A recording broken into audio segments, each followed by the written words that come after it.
Hello, and welcome back to another episode of Journey of a Mystery. Today's episode is going to be about setting your expectations and controlling your reactions when it comes to anything that happens in your life.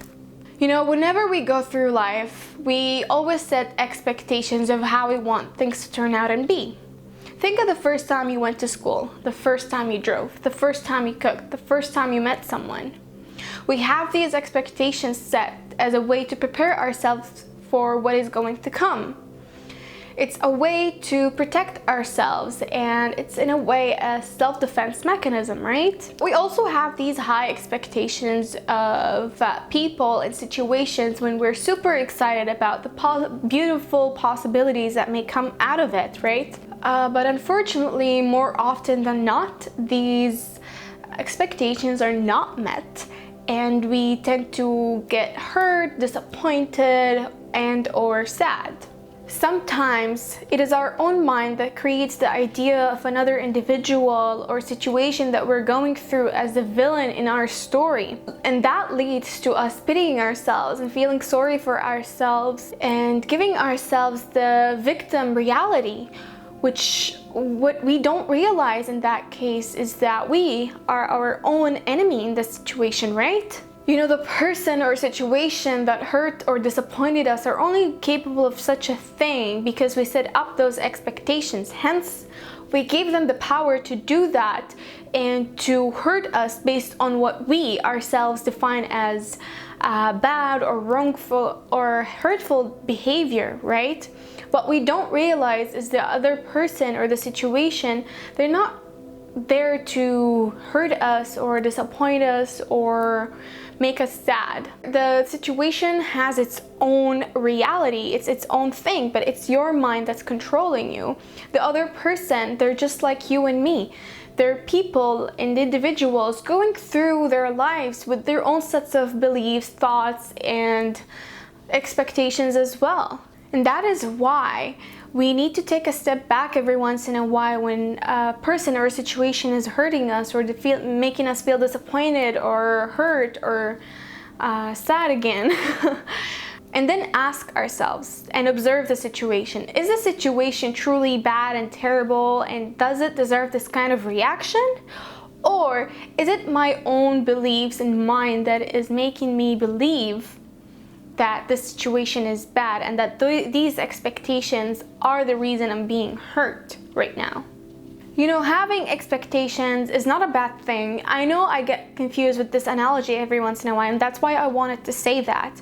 Having expectations is not a bad thing, but it's limiting our experience and letting those expectations control us and control the way that we see life that is truly bad. Because that's what hurts us, that's what disappoints us. It's those expectations themselves.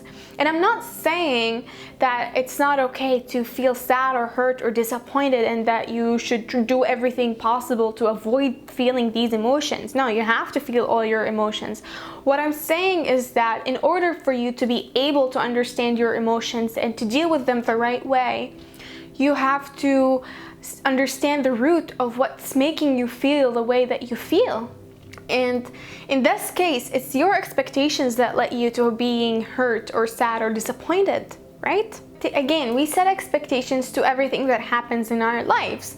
How people act, how a situation unfolds, how long it will take for something to be achieved, how long something will stay in our lives. And it's this kind of thought process that leads us to being hurt and feeling sad and disappointed. Because when we set up those expectations, we hold on to them for dear life. We give them more meaning that they actually deserve. We make them as the rule for our happiness, and we give them the power to depict the kind of meaning we take from that situation or that person, and we let that control our emotions. But we must learn to let go of these expectations because they're nothing more than ideas, thoughts, and theories. They're nothing more than that. They're not facts, they're not permanent, and they're not set in stone.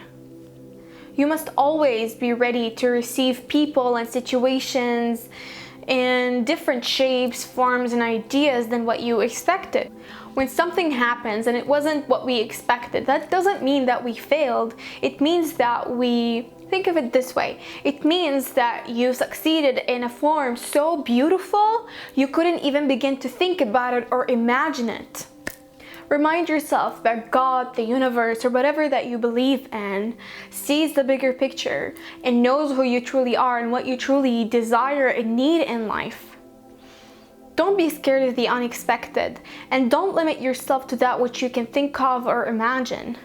Life is bigger and so much more magical than we think it is, and so much more than what we know it to be. When you accept this truth, you'll stop giving power to anyone or to anything to hurt you or disappoint you. You know, when we hold on to expectations, that leads to us not living in the moment because we're waiting for our thoughts to come to life. We're waiting for that thing to confirm what we believe and what we expect to happen. And that means that if we were presented with something that we wanted to happen, but it was in a different form than we expected, then we wouldn't be able to recognize it because it's not exactly what we're looking for, because we're set in stone into recognizing only what we expect. Be open to different possibilities and ideas. Because if you don't recognize what you want, then you're going to miss the opportunity to have it. You know, this is part of the test in life, to see if we are holding on to a specific thought or idea of what we want that we won't be able to recognize if it was presented to us in a different expectation or a different form, or if we are staying conscious enough to be able to recognize what we want no matter how it was presented to us. Does that make sense? Think of it this way. If you are meditating and you've heard all these beautiful things about people who've had great ideas or epiphanies or aha moments while they were meditating, and you're just sitting there waiting for something to happen, something that is going to shake you up, and you're thinking about it so much, and you're just waiting and waiting, and then you're going to feel tired and frustrated because the time has passed and nothing has happened, and you start thinking that this doesn't work, and you start questioning what you believe in, and you start doubting yourself. You see, the problem in this situation is that you needed to let go of these expectations of how you wanted things to turn out and be.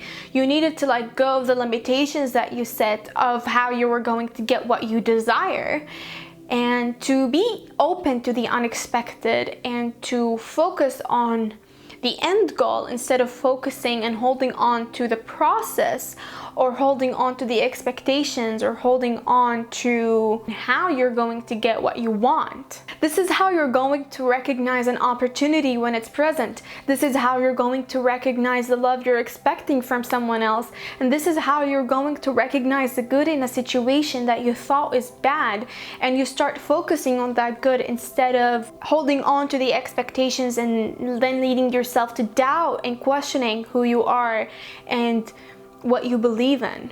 I have said this before and I say it again. Everything in our lives happened for a reason, and everything that we go through and live is connected to who we truly are. So examine the people, the situations, and whatever that you're going through in your life, and ask yourself, how can I benefit from this? What do I have to be grateful about? What can I learn from this? These questions are going to help you find the connection you need that will help you connect with your higher self and connect to who you truly are and be the most authentic version of yourself. So again, let go of these expectations and don't let them control you. And have control and gain control over your reactions to whatever you go through in your life, and you will grow more happy, satisfied, and content with your life. That's all I have for you today. I hope you enjoyed today's episode. Please don't forget to hit the like button, subscribe, and comment down below what you think of today's episode and what you think you learned. And with that, I leave you until next time, my lovely humans. With love, Journey of a Mystery.